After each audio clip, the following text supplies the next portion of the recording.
गडकरी का मुंबई में प्रस्तावित वाटर टैक्सी सर्विस के लिए FRP मटेरियल के उपयोग पर जोर। केंद्रीय सड़क परिवहन और राजमार्ग मंत्री नितिन गडकरी ने मुंबई से कल्याण डोंबिवली के साथ नवी मुंबई अंतर्राष्ट्रीय हवाई अड्डे को केवल 17 मिनट में जोड़ने वाली प्रस्तावित वाटर टैक्सी सेवा के लिए कंपोजिट मटेरियल्स के उपयोग पर जोर दिया। इस सेवा के लिए फाइबर प्रबलित पॉलीमर FRP से बनी 10,000 टैक्सियों की जरूरत होगी।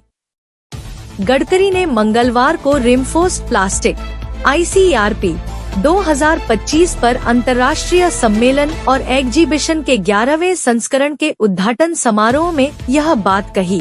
FRP इंस्टीट्यूट ने 21 से 23 जनवरी तक गोरेगांव स्थित मुंबई एग्जीबिशन सेंटर में इस कार्यक्रम का आयोजन किया है।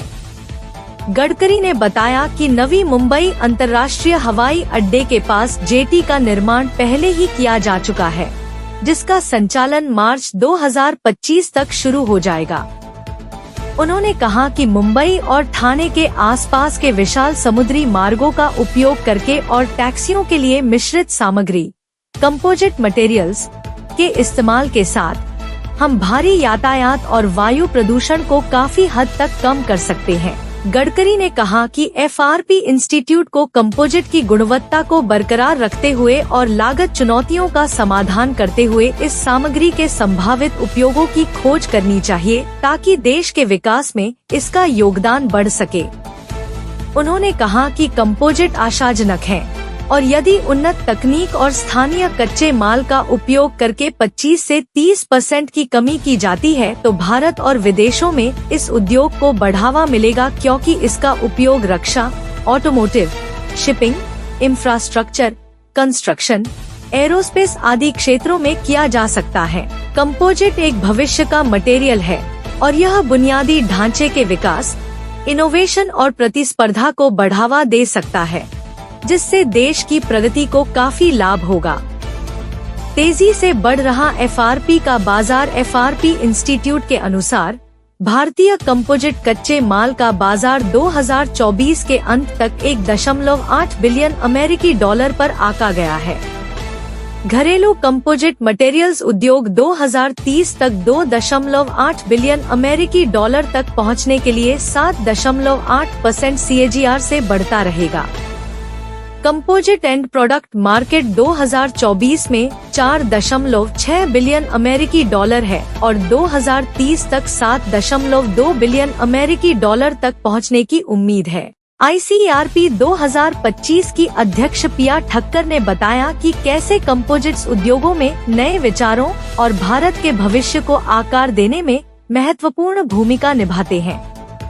उन्होंने कहा कि भारतीय कंपोजिट इंडस्ट्री अब अपनी वृद्धि के साथ गति पकड़ रही है।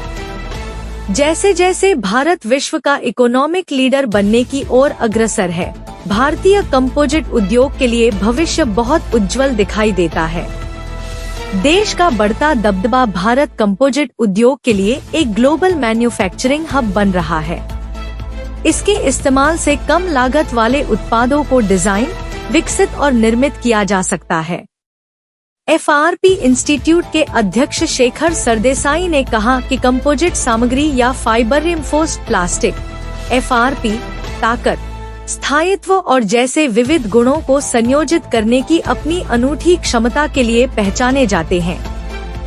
हल्के वजन का डिजाइन उन्हें आधुनिक एप्लीकेशंस के लिए अपरिहार्य बनाता है।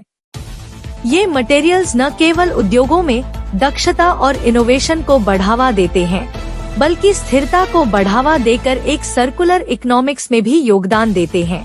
2023 में भारत में कंपोजिट की प्रति व्यक्ति खपत लगभग 0.55 किलोग्राम थी। यह अन्य देशों की तुलना में बहुत कम है। उदाहरण के लिए USA में यह प्रति व्यक्ति 11.5 किलोग्राम है और जर्मनी में यह 7.7 किलोग्राम है। लेकिन भारत तेजी से आगे बढ़ रहा है। इसका मतलब है कि बाजार के बढ़ने का एक बड़ा मौका है।